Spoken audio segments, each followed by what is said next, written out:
Hello and welcome to this special EULAR review podcast brought to you by the IMID Forum. My name is Xenofon Baraliakos and I'm the head of rheumatology at the Rheumatzentrum Ruhr-Gebiet Herne and professor for internal medicine and rheumatology at the Ruhr University Bochum in Germany. I'm joined today by Johannes Bijlsma, emeritus professor of rheumatology at the University Medical Center Utrecht in the Netherlands, and Laura Coates, professor and senior clinical research fellow at the Nuffield Department of Orthopedics at the University of Oxford. Welcome both. Thank you, and nice to be here again. Hi. Hi. So in this podcast, we want to discuss with Laura and Hans what we found most interesting at this year's EULAR. There is a lot of RA, PSA, and AxSpA content, the most important of which we've captured in our highlight brochures. There we identified over 50 abstracts across the conference, which cover a wide range of key topics and therapeutics. And as always, if you would also like to be informed about key abstracts for RA, PSA, and AxSpA, lupus and scleroderma, you can access highlight brochures and preview podcasts for these disease areas over the Immune-Mediated Inflammatory Disease Forum and Scleroderma Forum respectively. All right, let's get right into it. And we would start with the information about axial spondyloarthritis.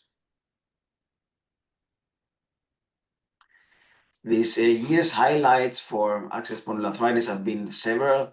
I've tried to summarize some of them here all together, and hopefully you'll also find them interesting. As I mentioned before, there's also much more to see in the other content we've produced.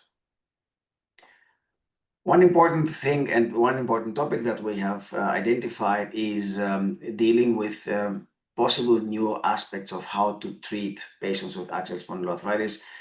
And this may go beyond biologics or the usual suspects that we have. There has been a story that was published not so long ago about the TRBV9 positive autoreactive T cells in axial spondyloarthritis with one single patient doing very well after application of this treatment.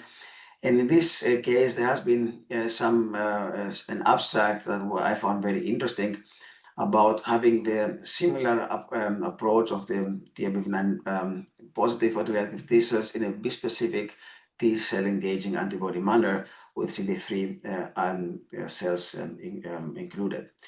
So this has been a study where ankylosing spondylitis patients, this means really more advanced patients with the disease, were included.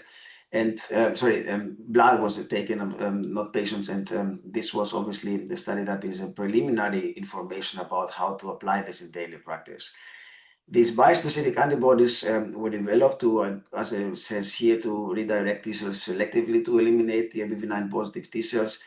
And then they were enriched with autoreactive T cells with other aspects. Altogether, we saw interesting results showing, and this is also shown in the blue bar in the bottom of this information. We've seen that indeed TRBV9 positive CD3 bispecific antibodies do have the potential to eliminate TRBV9 positive T cells sparing from other T cell populations. That is important because here we may also go deeper in the tissue penetration and obviously also have some more potent and good efficacy even in patients who may not be affected well or may not reach that deep effect of the treatment, even in cases where there has been a pre-treatment with biologics, which we do know may change the overall repertoire of cells involved in the disease. This remains to be seen in daily practice and also be applied in real patients. One other aspect of that, that was discussed in that project or in that abstract was, of course, the safety, possible safety concerns that may arise. So far, nevertheless, of course, we lack human data. Altogether, there has been a lot of analysis on this abstract. I also found very interesting, as I mentioned before, the discussions around that, and especially the aspect of deep tissue penetration. Another result, and another interesting story that was, or abstract that was published on shown at this year's EULAR, was shown in this poster about the differences in the initiation and persistence of biologic DMARDs as the first treatment in patients with axial spondyloarthritis. Now, the information here is relevant because we do know that, at least from other studies so far, males and females may report different results, may report different outcomes in terms of efficacy to the drugs, and especially this may also impact and affect the long-term drug survival.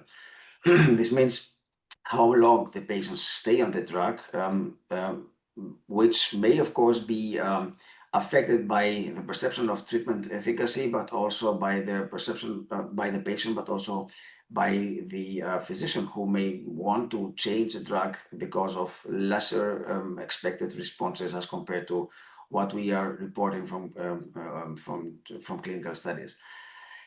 Therefore, the long-term follow-up in these patients, again, between males and females, is extremely important. There have been some previous results that have shown that indeed this situation may also be affected by economical status, but also by the country of origin of the patients, which I believe is also redirected or also affected by economical status. Here we see a very interesting information taken or showing results after 18 years of follow-up or up to it. So overall, again, the outcome was the primary endpoint was similar to assess the drug survival and persistence. This means of biologic DMARDs first line in males and females. And what was found was that the initiation of treatment may not may not be affected by the sex, but indeed also here in the long run, it may be that the treatment persistence is different between males and females, with better outcomes for the males as compared to the females. Now, the aspect that I also mentioned in the beginning is also important about whether or not we make the right diagnosis at the right time point, and obviously start the biologic DMARD in males and females similarly. Again, this is something that was not really discussed well in any other studies before, and this was not found to be different. So overall, again, it remains to be shown why females respond differently to biologics. Is it a biologic effect that is different, or is it maybe the perception of symptoms between males and females that differ? One other important information was also that also has clinical impact was shown in the study with bimekizumab, when it came to the question about the achievement of remission by the absence of objective signs of inflammation. This means especially MRI, but also CRP, versus what we rather cover with our questionnaires, such as the ASDAS. ASDAS does include CRP. However, of course, we put this in this outcome and do not look at it separately. Especially the MRI inflammation is something that that physicians and patients also look at in terms of at least believing to assess the severity of disease. So altogether, what was analyzed here was the differences or possible differences between patients with or without objective signs of inflammation as compared to the inactive disease status that is being assessed by ASDAS, which we in fact call inactive disease as a status, but we believe it is the remission status, especially if it is occurring over a long period of time. You see here the outcomes that were also included in the analysis. Week 16 was the primary analysis of the study. Week 52 was the first long-term time point of analysis. Patients were also subdivided into patients with radiographic and non-radiographic axSpA, because there might be that perception that the radiographic or the non-radiographic stage maybe in as a, let's say, more later, a little bit earlier phase respectively, may play a role in this analysis. However, in fact, what was shown was indeed that the results were similar between those stages. On the other hand, it was shown, and this is also shown in or highlighted in the in the slide, in the lower part of this presentation of the slide, is that indeed more patients treated with the IL-17A and F compound bimekizumab achieve remission by the objective size of inflammation than what was shown in the ASDAS inactive disease across all stages. What does that mean? Well, the interpretation of the study was that this might be a limitation of the ASDAS inactive disease alone, and maybe also the need for improved endpoints. On the other hand, I do believe that we need to take into account the perception of the patient, such as the global assessment, which is included in the ASDAS and is not represented by the objective size of inflammation. So to my opinion, very interesting data assessing or highlighting the other aspects beyond questionnaires, such as the ASDAS, but on the other hand, daily practice says we ask the patient, we talk with the patient, we collect the data and quantify them by the ASDAS, and this is also to be taken very seriously. There has been also other information that were discussed really intensively in terms of whether or not we should use imaging per se or clinical remission in axial spondyloarthritis. This was a very interesting session with a lot of discussions, especially similar or connected to the discussion that I just mentioned before about the imaging and the role of imaging and objective size of inflammation. So what we do know is that long ago we have seen that there is the impact of the inactive disease status, which again is the is including patients' outcomes and also CRP as an objective status of inflammation, and whether or not this may also assess and affect productivity and work outcomes. Again, I'm showing you here older information which has been assessed from biologic DMARDs, and obviously after 2 years shown here, indeed those patients who have reached inactive disease status and they are obviously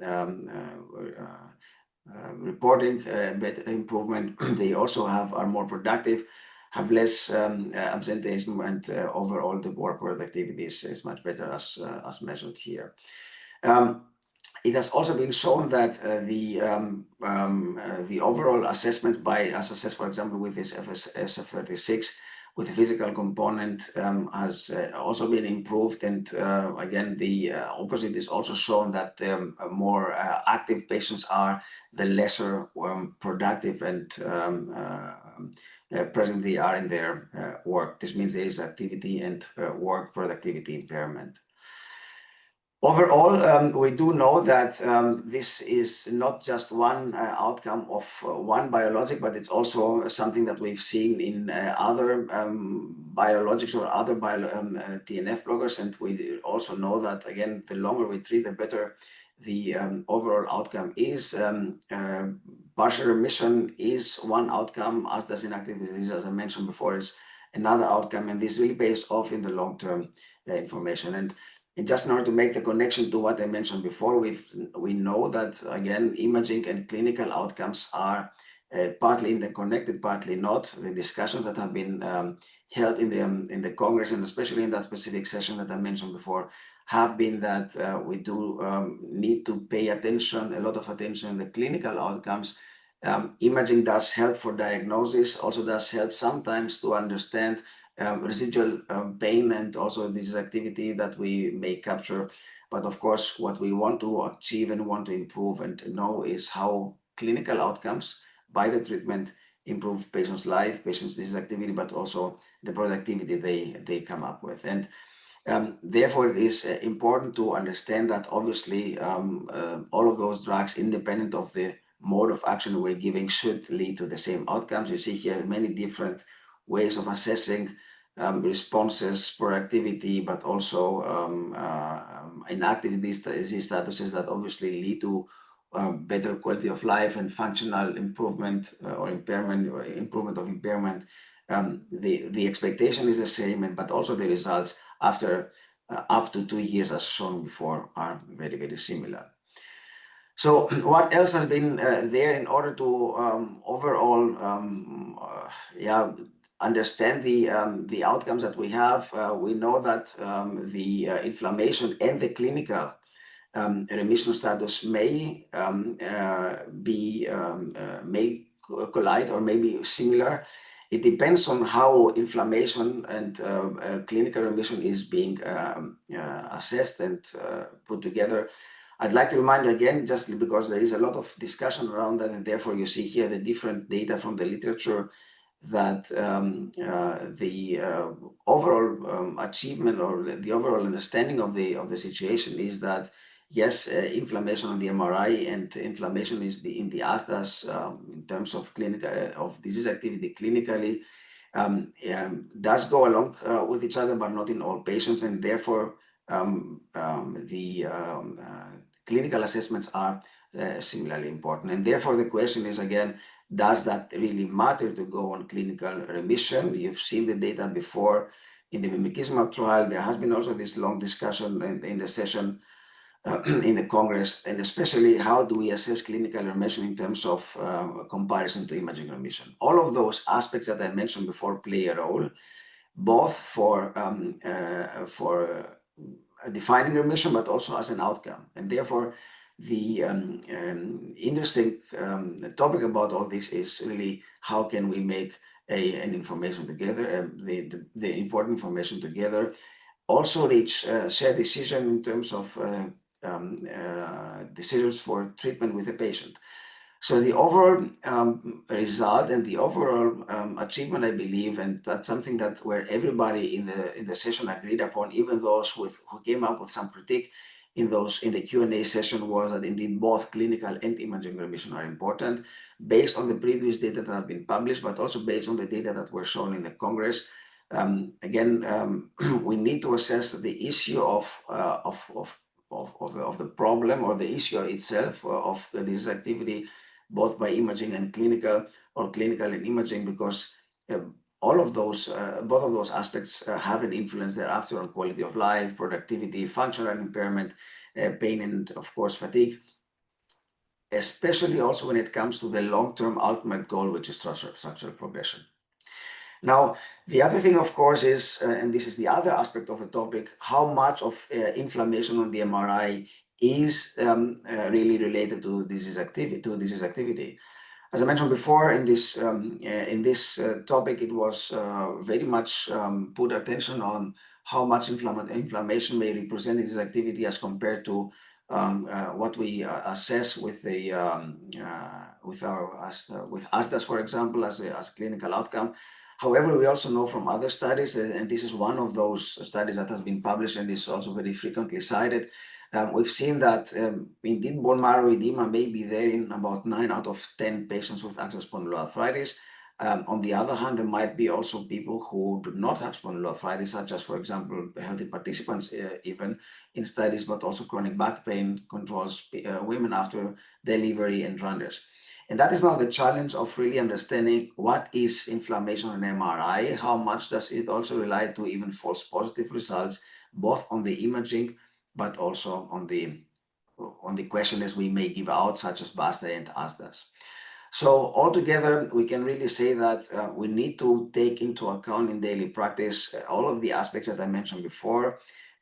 We also need to understand that we do not yet know what happens if we see bone marrow edema or at least inflammation on imaging, but we cannot correlate it with the questions, but also in the overall perception we have from the patients. We also do not really know if indeed patients who are in clinical remission may also need to be intensified for reaching imaging remission, which, to my opinion, and that's again that came also a little bit more vague in the session. Imaging remission is something that we cannot really define, because sometimes remission or edema is there for other reasons. And of course, that may lead to the danger of overtreatment. We have had some studies about treat-to-target in axial spondyloarthritis, but not on imaging remission as we know it from rheumatoid arthritis, where we know that it might impact the long-term outcome, especially when it comes to radiographic damage. But this is something that I believe, should rather see as a secondary outcome. Now, this is exactly what we've seen so far with rheumatoid arthritis. I will not go into all the details here, also because of the time, but I would like to remind you that indeed, looking at the Boolean remission, or at least what I would say, that's what we discuss with the patient, as compared to the imaging remission. We may find also similar results in terms of long-term efficacy here after 2 years, especially because the perception we have in terms of what the patient tells us is something that does drive clinical decision. And obviously, if the patient does have, for example, pain, they have morning stiffness, and they also have discomfort, there might be some reason for intensifying the treatment. Overall, again, the question remains. I believe we do not have a very final result, but what we do know is that we need to intensify our treatment options. One other important factor and one other important topic that was also discussed when it came to the discussion about using imaging or clinical outcomes has been the question about whether or not the imaging outcomes would be able to also predict tapering of biologics in terms of applying to that what we have defined in the as EULAR recommendations for treatment of axial spondyloarthritis. So there has been some data in the past that have shown that indeed inflammatory activity on the sacroiliac joints measured by a specific score may be a little bit, may have some prediction, but this is not really highly affecting that in the very long term. At least here we have the 2-year data. We of course need to understand what happens in the year 4, 6, or 8, where we know that radiographic damage is even easier accessible and even more important, or not easier, but more reliably accessible, but then more important for the long-term course of these patients. And therefore, again, the primary goal is to maximize what we call health-related quality of life. We do want to have the control of symptoms of inflammation. Remission is a concept. It can be measured partly, but also there are aspects that we do not really measure well, especially when it comes to patients' well-being. I think one important outcome was that the prevention of structural damage is something that we may call remission, because there we see that the disease is not really progressing anymore over long periods of time beyond year 2.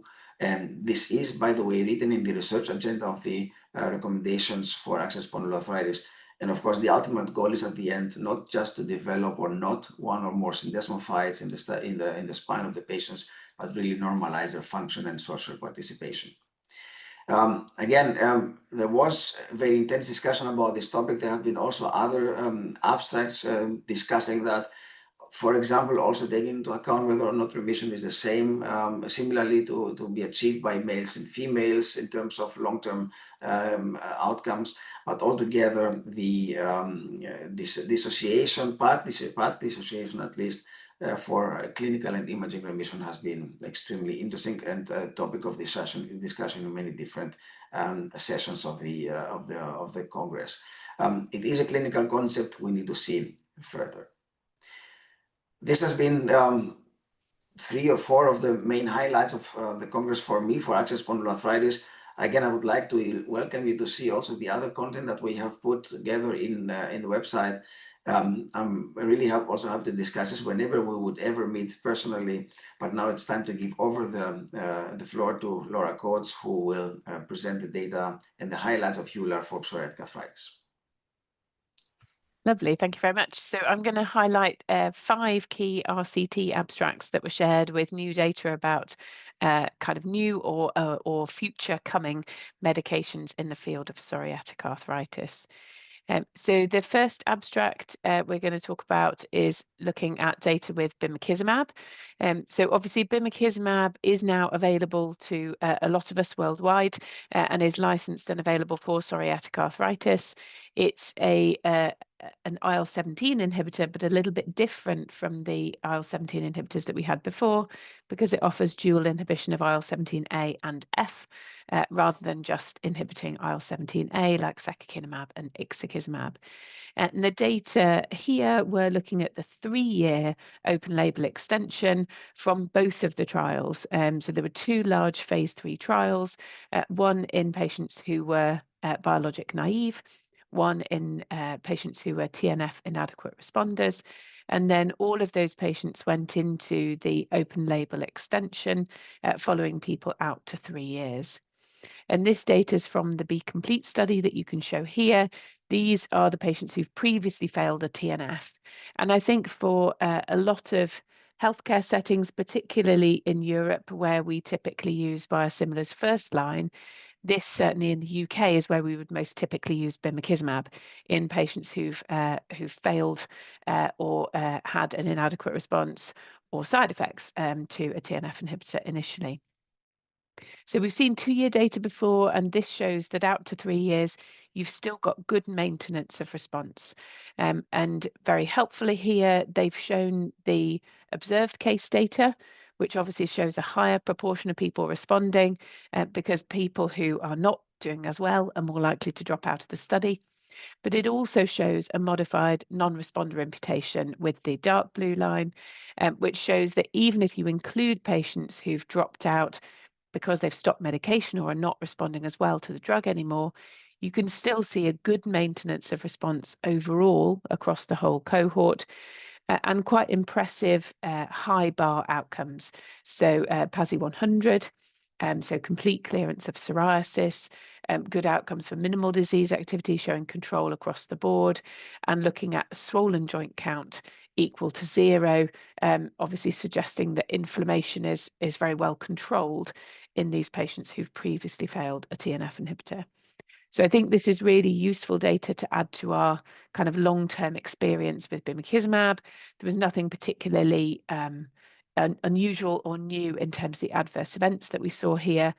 Some cases of COVID-19, obviously in the ongoing study, and upper respiratory tract infections, but no new safety signals that we need to be concerned about in the longer term follow-up of this study.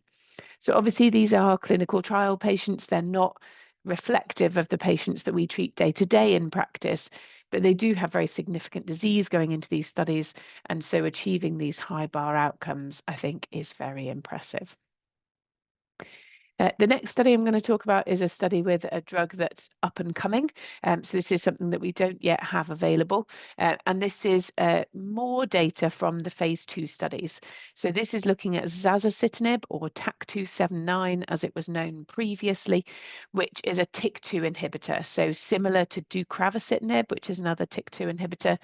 But this one, at least in preclinical studies, appears to be much more selective in terms of blocking TYK2 specifically and not having any impact on the JAK pathway.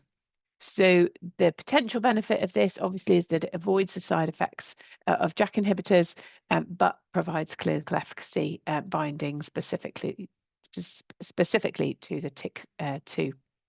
So we've seen some data from this phase 2 study before, but this is additional data, this time looking at MDA response, so overall disease control, and showing good disease control compared to placebo, particularly with the higher doses. So there's, as you'd expect in a dose ranging study, there's sort of a lower dose which looks less effective, but the 2 higher doses look quite effective here. And then looking at outcomes in skin. So we saw in the previous abstracts that this is where, again, there seemed to be a dose differentiation, that for joint outcomes, the 2 higher doses looked pretty similar with 15 and 30 milligrams. But for the skin outcomes, it did appear in the initial data that the higher dose did better. And that seems to be confirmed here, where you can see a much higher proportion of patients, particularly achieving PASI 90 and PASI 100 with the highest dose of zasocitinib.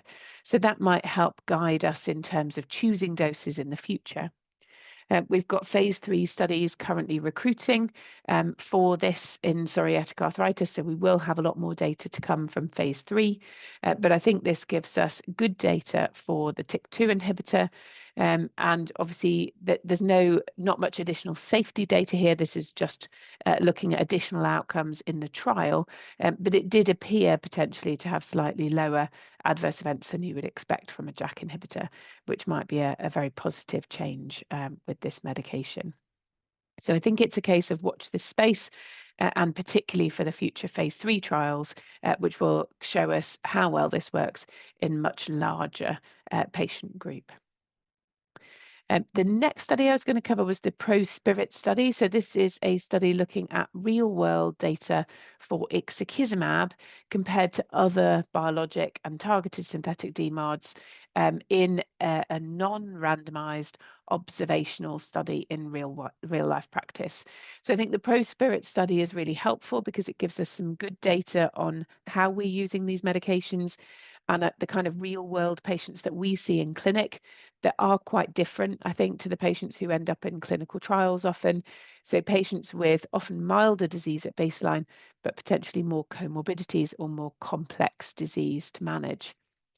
But obviously the downside to this kind of real world observational data is that these patients are not randomized. There are all sorts of reasons why people are starting on these different medications.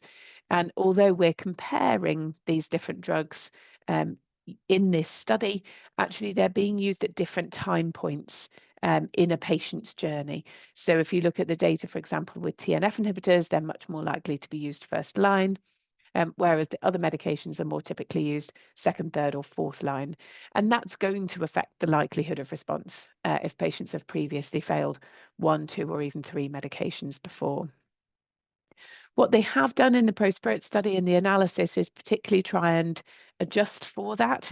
It's not easy to adjust for because there's things that we just can't measure that come into this, but they've done their best with statistical analysis to try and adjust for baseline differences and use propensity score matching and other approaches to make this a fairer comparison. So I think the key data to come out of this in terms of 12-month data this time from ProSpirit, the joint outcomes, the patients on ixekizumab were much more likely to achieve good joint outcomes like ADAPSA remission than the IL-12/23 or the IL-23 treated patients. Those two drugs were combined because the numbers were quite small, so we don't have individual data for ustekinumab versus the P19 inhibitors. Compared with the JAK inhibitors, showed maybe slightly higher remission odds, but this wasn't significant. It looked pretty comparable to TNF in terms of the joint outcomes, which obviously fits with what we've seen from the head-to-head studies previously done with IL-17 versus TNF. And no specific difference in MDA, but obviously highlighted here. And as I mentioned before, there are different reasons why we pick these different drugs. And there was more baseline skin disease in the ixekizumab group. And you might expect, obviously, that rheumatologists, when faced with somebody with significant skin disease, are more likely to pick an ixekizumab or an IL-17 inhibitor over other drugs like a TNF or a JAK inhibitor. And as you'd expect, the skin response was slightly better with ixekizumab compared to the TNF inhibitor group. And again, that fits with the previous RCT data. So I think it's nice to see confirmatory data, which really shows similar joint outcomes here between TNF and IL-17, probably better joint outcomes with ixekizumab compared to the IL-12/23 and IL-23 inhibitor group, although maybe they're being used in a more resistant group of patients as a kind of backup option, and better skin outcomes with an IL-17 as we'd expect from the RCT, but useful to see in this kind of more real-world group of patients who are more reflective of our day-to-day practice. And then the next study, we've mentioned one TYK2 inhibitor already. This is data from deucravacitinib. So previously we've seen phase 2 data for deucravacitinib, a relatively selective TYK2 inhibitor. But at EULAR this year, we saw data from the phase 3 trials with deucravacitinib. And there were 2 phase 3 trials, very similar actually in approach. In terms of the patients who were included with psoriatic arthritis in POETIC 1 and POETIC 2, the 2 big RCTs. So this is the data for POETIC PSA 1, looking at the outcomes with deucravacitinib compared to placebo for patients with psoriatic arthritis. So you can see here significant benefit for ACR outcomes, ACR 20, 50 and 70 compared to placebo. And the benefit of deucravacitinib seemed pretty consistent, regardless of baseline conventional DMARD use or CRP levels. They hit a number of key secondary outcomes, so function with HAC, skin outcomes, SF36 and MDA. They missed one key secondary endpoint, which was looking at enthesitis resolution, where they didn't show a significant benefit. They did show a numerical benefit, and that was despite pooling the two phase 3 RCTs together. And so that meant that the other endpoints below that in the hierarchy get a nominal significance, and that's looking at fatigue outcomes, dactylitis, and DAS28. The other thing that was included here was looking at radiographic data in this phase 3 trial. So this is comparing deucravacitinib with placebo. They had a pre-specified analysis, which was slightly unusual. It wasn't the typical analysis that we do when we're looking at X-rays in psoriatic arthritis studies, and actually didn't show a significant difference in the Sharp-Van der Heide score from baseline. However, when they repeated that in a post hoc analysis using a more typical way to analyze these data, it did show a significant benefit with deucravacitinib, with more patients showing no radiographic progression. So I think this does confirm that deucravacitinib has an impact on X-rays, but it's harder and harder, I think, in these trials to show this because the rate of progression in PSA is relatively low. We're having to select patients into these trials who are at higher risk to try and get enough difference in the placebo group that we can see a difference in the trial overall. And it's tricky because we don't want to leave these patients treated with placebo for too long and disadvantage them in the longer term. In terms of safety from the phase 3 data, they did show more mild common infections, but no increase in serious adverse events and very small increase above placebo in discontinuations due to adverse events. So it seemed to be pretty well tolerated in the phase 3 trial and has shown now benefits, obviously, in terms of clinical outcomes and radiographic benefit to be confident that this is an effective oral treatment for patients with active PSA. And then one final study to cover again on the topic of radiographic progression. So if you remember back to the phase 3 trials with guselkumab, the P19 inhibitor, when they did the phase 3 trials, they looked at radiographic damage and they showed a significant benefit for the higher dose of guselkumab, the 4-weekly dose of guselkumab compared to placebo. But although there was a numerical benefit for the 8-weekly dose, it didn't hit statistical significance. And so an additional study has been done. This is the APEX study. It's a very large phase 3 study looking at radiographic efficacy with guselkumab. And this is a huge study, so nearly 1,000 patients included in this study.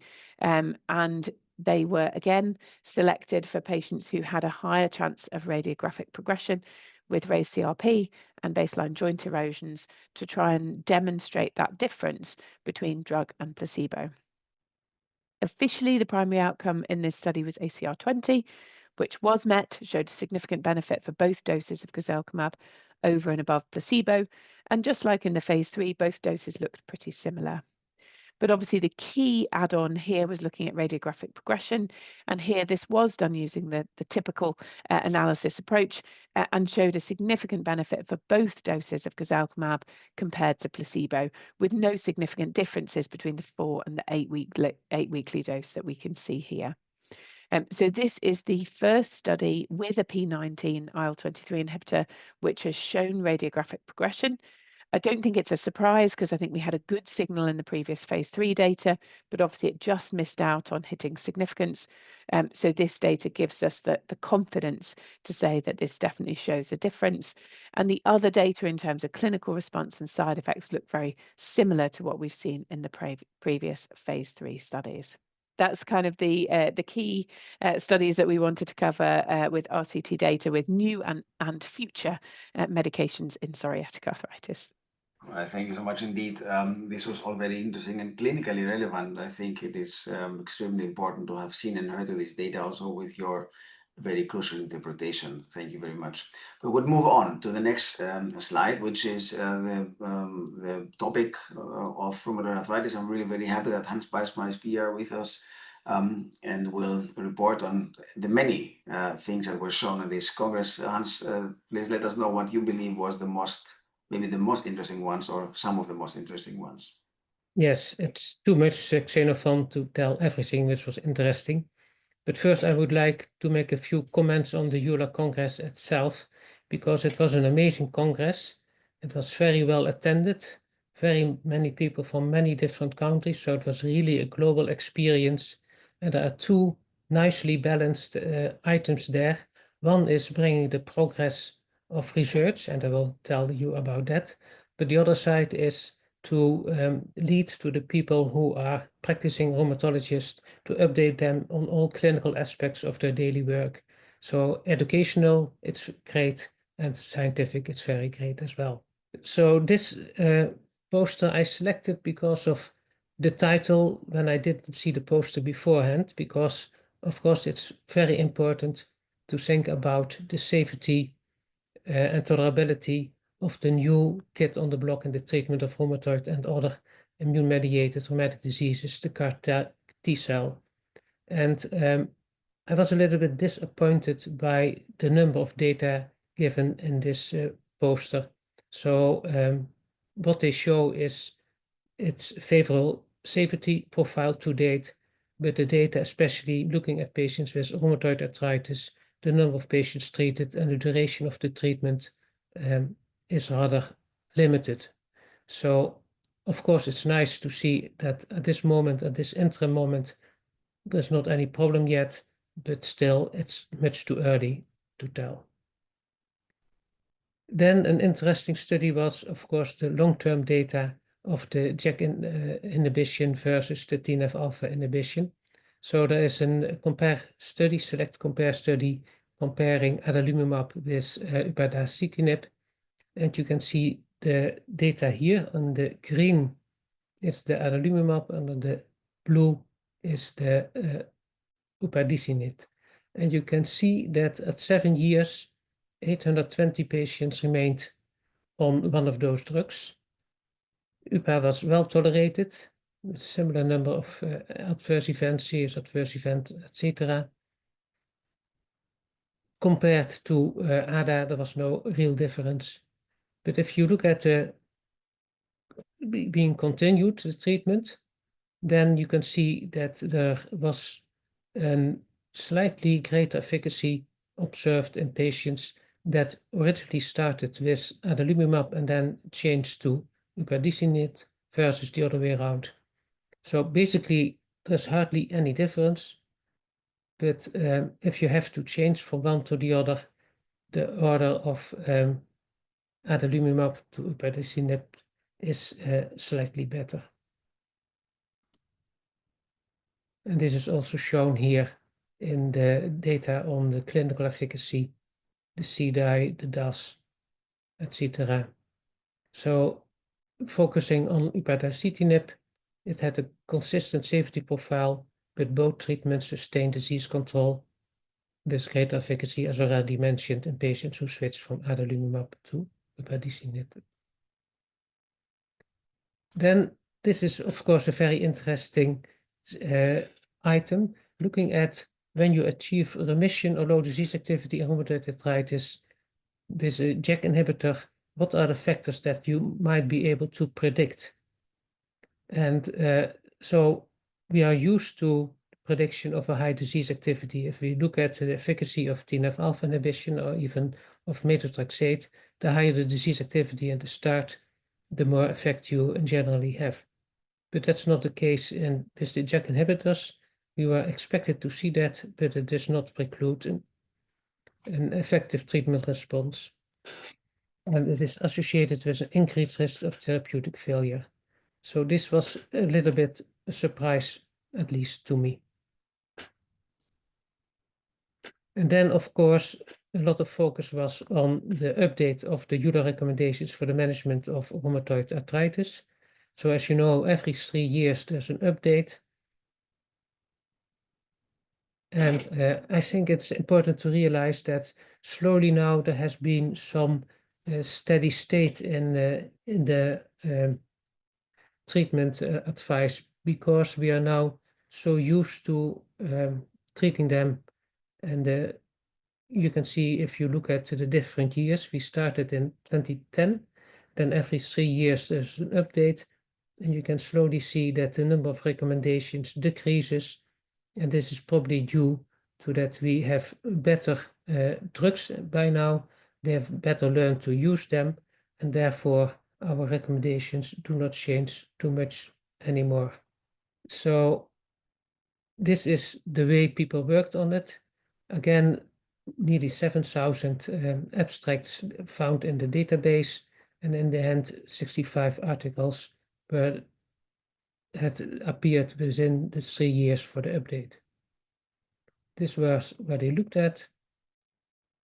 So if you now see what has changed, then you can see for the overarching principles, nothing has changed at all. You see a few words in green, but they are only changing the words.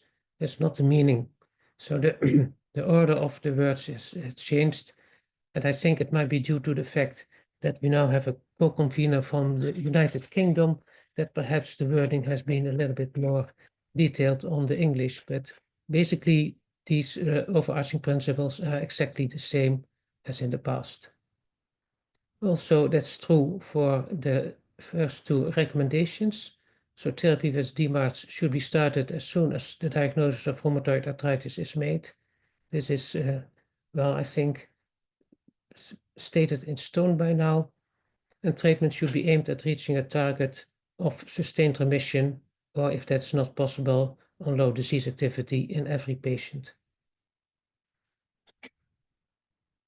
So a new item is in number 3, that in the past it was stated that therapy should be adjusted after 6 months as the target has not been reached. But now it has been stated that therapy should be adjusted, and monitoring can be less frequently if sustained. So this is new, and that's especially due to the fact that so many patients are filling the departments of rheumatology in many countries, that it's quite difficult to see all the patients all the time. And now there is enough data to say, well, if you have reached a low disease activity for a prolonged period of time, you can expect that it will stay on for quite some time.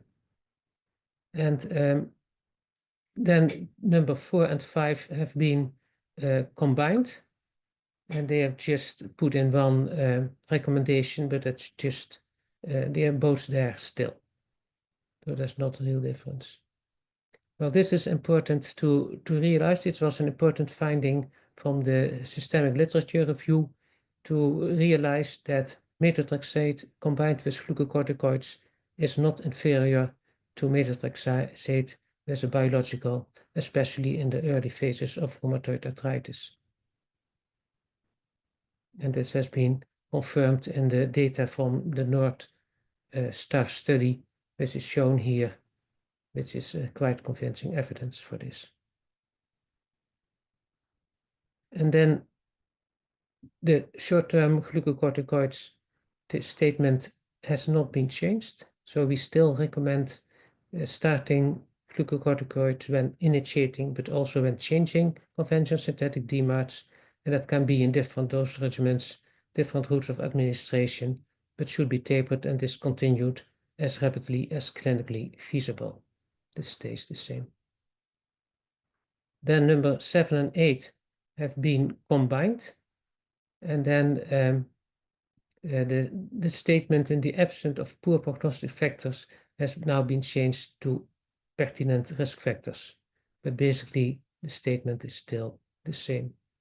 So you see, looking very diligently at the literature of the last 3 years, not so much changes has been reached in the field of treatment of rheumatoid arthritis.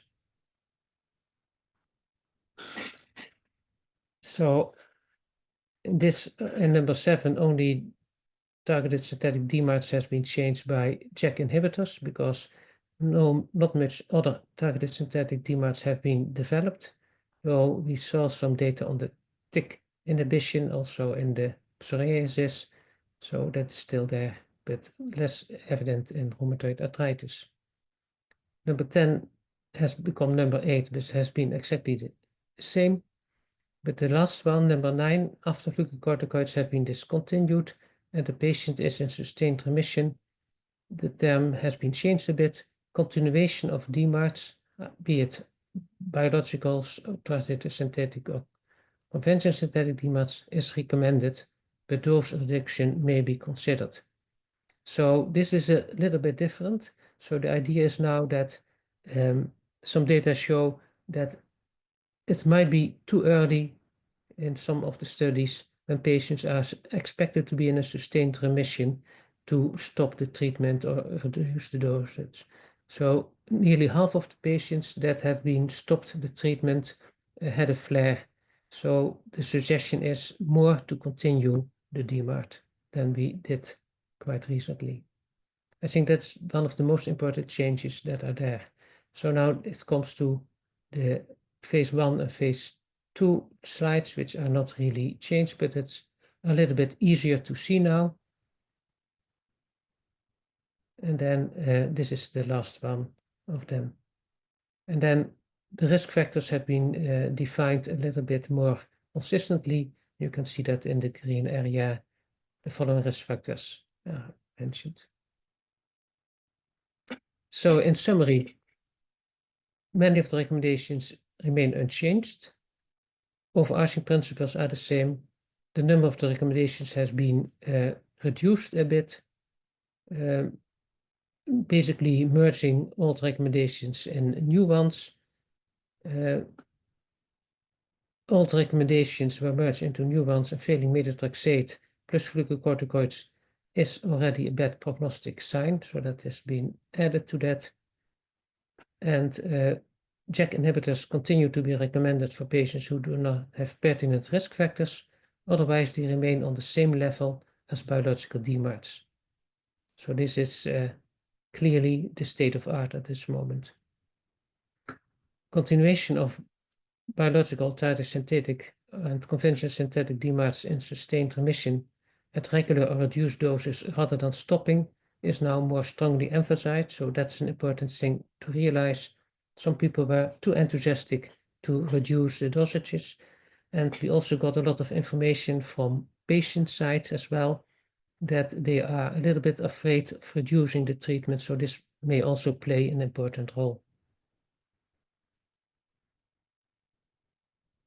And then the item, of course, of the T-cell engagers in systemic autoimmune diseases, so the CAR T-cells. This is a very important item, and there was a beautiful lecture by Professor George Schett, which was rather focusing on the immunology behind it.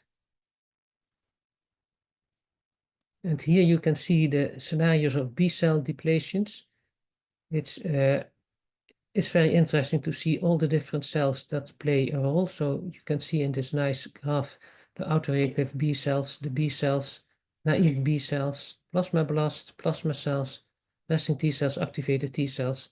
And it's very nice to look at all these data. But what we perhaps did not realize well enough in the past was that when we give B cell depletion with, for instance, rituximab, the B cell depletion is limited. And here you can see on the left side of the slide the levels of B cell depletion.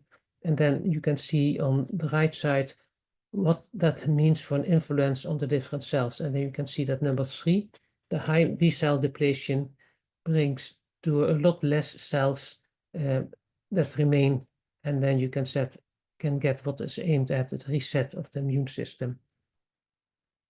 And these are, of course, famous patients by now. On the left side, a lady with more than 10 years cancer-free.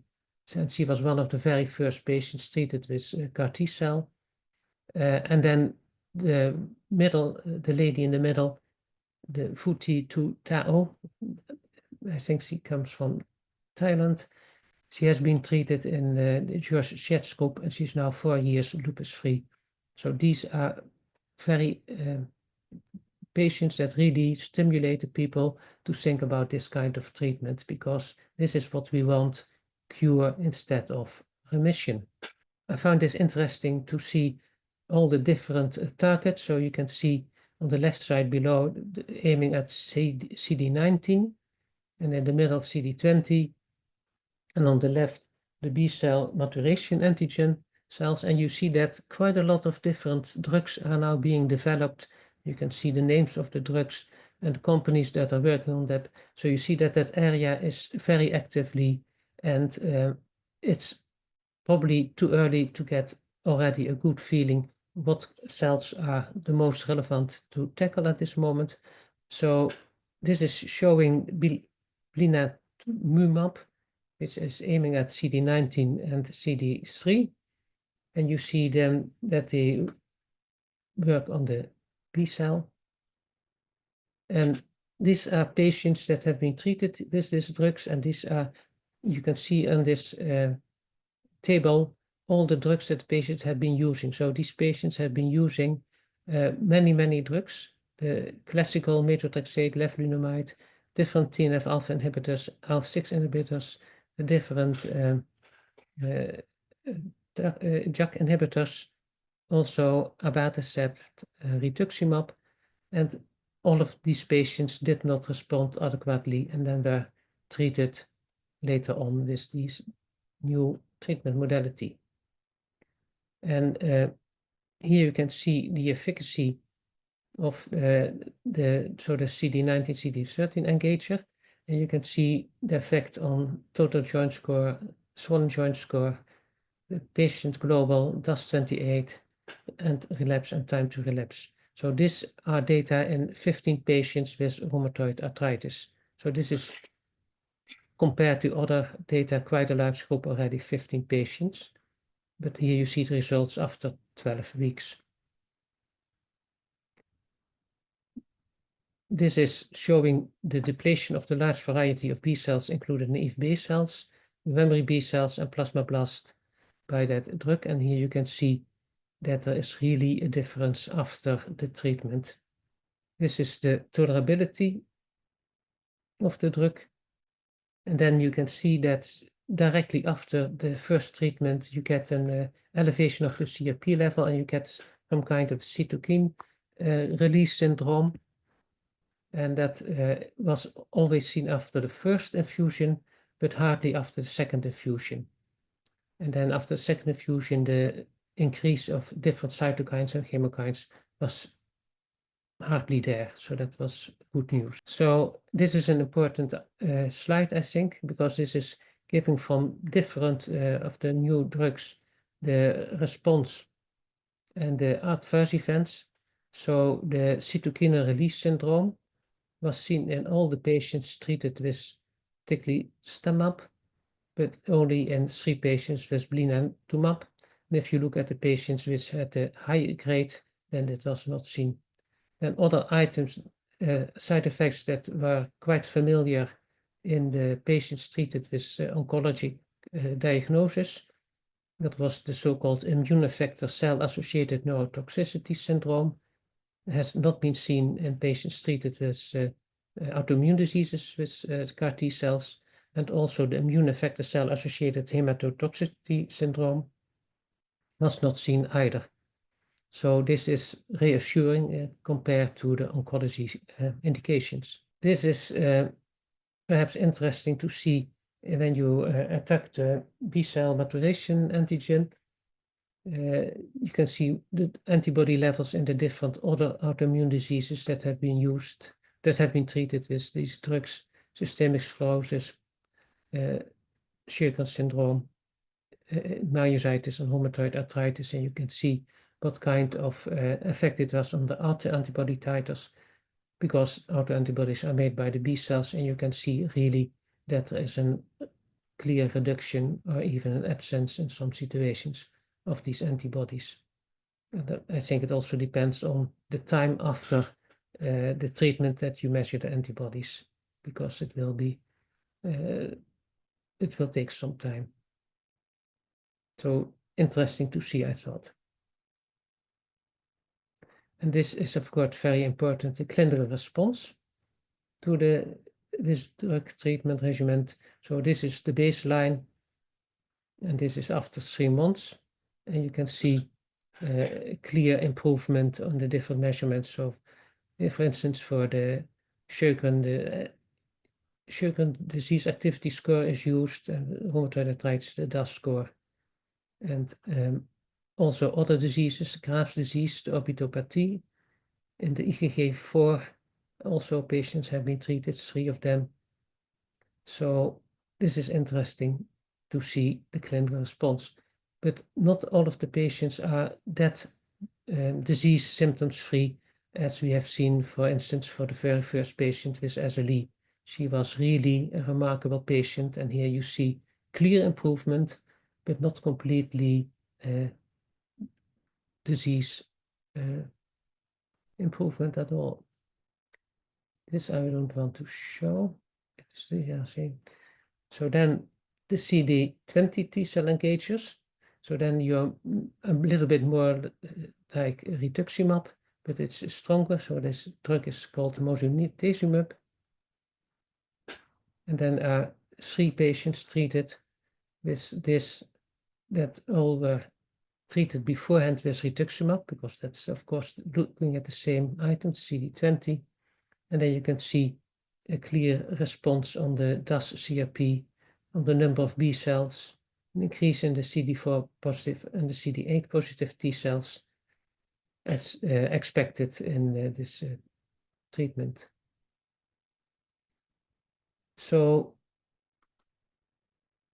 I think that if you look at the possibilities of CAR T cell, then we can now see that B cell depletion by rituximab is incomplete, and this only induces suboptimal responses in the majority of patients.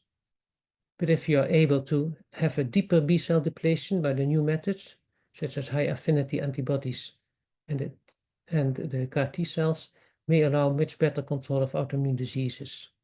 And then the different targeting, CD19, CD20, BCMA, they have been approved in the B cell malignancy, so we have learned from the hematologist. Then the CD19 and CD plus CD3 T-cell engager and the CD20 engager show efficacy in treatment-resistant rheumatoid arthritis. And the B-cell maturation antigen has shown efficacy in different systemic autoimmune diseases.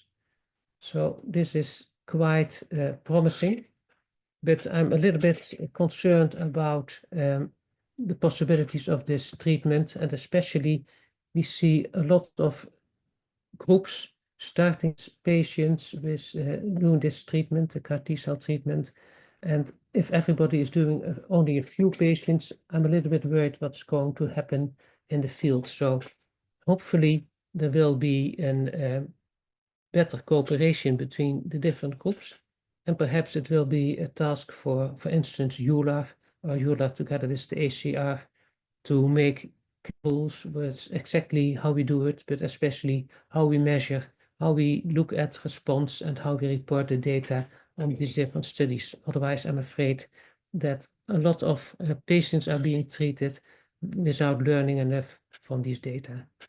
But that's just a remark on this very interesting new way of treatment. And there was a lot of enthusiasm in the Congress about getting this far in our treatment of RA patients. Thank you.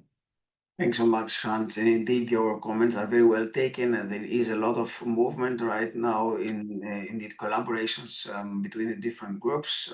As we understand, there is a little bit of a not so uniform approach about who is the patient to be treated, what is treatment non-response or refractory treatment, how far should we go in the very early stages of the diseases rather than the late stages. However, indeed, maybe also exactly those formations of groups may give the answers to those questions. Thanks a lot for really putting all this so nicely together. Laura, any other comments to that before we close? No, I think it's just really exciting to see things that are a bit different, isn't it? With the in AxSpA and in a number of other conditions now, we've got approaches that are not just another molecule doing a similar thing, but thinking about things a different way. And I'm sure that holds more potential for the future. Indeed. We'll see, and I'm very much looking forward to next year's EULAR to really see how we will move on with all this information. It will also be very exciting Congress indeed. Hans, thanks also for your comment about the Congress. This was something I would also like to have noted at the very end of our podcast. We really learned a lot about all the topics we've covered and also beyond at the Congress. So that's for the time being. I hope you all enjoyed this review podcast. Do not forget again to visit the IMID forum. That's the imidforum.com. There you will find a range of great RA, PSA, and axial spondyloarthritis dermatology, but also gastroenterology content, including detailed slide decks of the top research, monthly podcasts, and even special webinars around the key topics of interest. Thank you so much for being with us, and as always, best of luck in your clinical practice.